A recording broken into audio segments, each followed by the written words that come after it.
नमस्कार साथियों, स्वागत है आप सभी का अंकित इंस्पायर्स इंडिया पर। मैं हूं अंकित अवस्थी। आप हैं मेरे साथ में अंतर्राष्ट्रीय परिदृश्य में भारत के अत्यधिक महत्वपूर्ण होते हुए समय को देखने के लिए। असल मायने में आप सभी जानते हैं कि किस तरह से डोनाल्ड ट्रंप लंबे समय से दुनिया के सामने झूठ कहे जा रहे थे कि हमने भारत से कहकर युद्ध रुकवाया। भारत ने इनको मना क्या किया, ये बिखर गए और इन्होंने रूस से तेल खरीदने के नाम पर भारत और चीन में से केवल भारत को प्रतिबंधित किया है। अब आप कहेंगे सर, प्रतिबंधित किया है, ये शब्द आप कैसे यूज कर रहे हैं? मैं नहीं, आज इन्हीं की तरफ से बयान आया है, व्हाइट हाउस की तरफ से बयान आया है कि हमने भारत पर टैरिफ नहीं, प्रतिबंध लगाए हैं।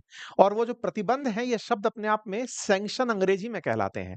और साथियों, सैंक्शन अक्सर उन देशों को किया जाता है जिनके साथ आप अपने रिश्ते सबसे खराब स्थिति में देख रहे होते हैं। अमेरिका ने पिछले दिनों में रूस, ईरान और नॉर्थ कोरिया को प्रतिबंधित किया था। क्या अब हम खुद उस लिस्ट में जा रहे हैं?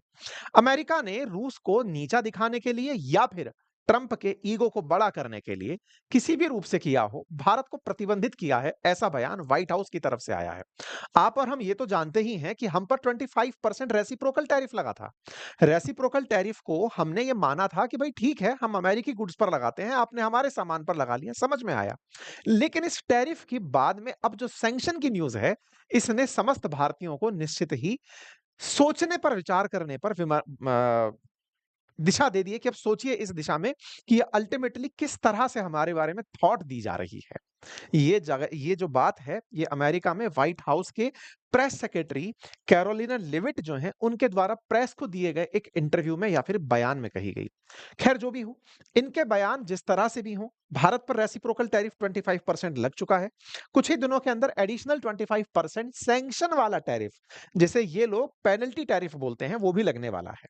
इस प्रकार से भारत पे 50% अमेरिकी टैरिफ लग जाएगा, अर्थात भारत से अगर कोई सामान अमेरिका बिकने जाएगा, तो उस पर 50% अतिरिक्त कर देना होगा। चलिए यहां तक की बात समझ में आई। लेकिन ऐसा क्या है कि इन तमाम टैरिफ के बावजूद भी भारत का जो बाजार है, वो बढ़िया से परफॉर्म कर रहा है?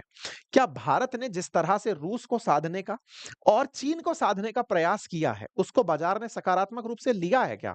मैं ऐसा क्यों कह रहा हूं? क्योंकि एक तरफ तो आप टैरिफ की खबरें सुन रहे हैं, सैंक्शन की खबरें सुन रहे हैं, और वहीं जिस समय मैं आपका ये सेशन कर रहा हूं, उस समय पर बाजार, इस समय सेंसेक्स 81,849 पर चल रहा है।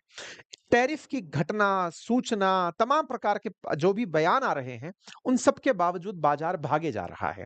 बाजार को टेंशन ही नहीं हो रही। लेकिन क्या वास्तव में केवल बाजार ही पैमाना होता है हम पर पड़े असर का? तो आंसर है नहीं, क्योंकि अल्टीमेटली हमारे बहुत से ऐसे सेक्टर भी हैं जिनसे एक्सपोर्ट होता है, उनके कामगारों के ऊपर असर पड़ सकता है। भारत में बहुत से क्षेत्र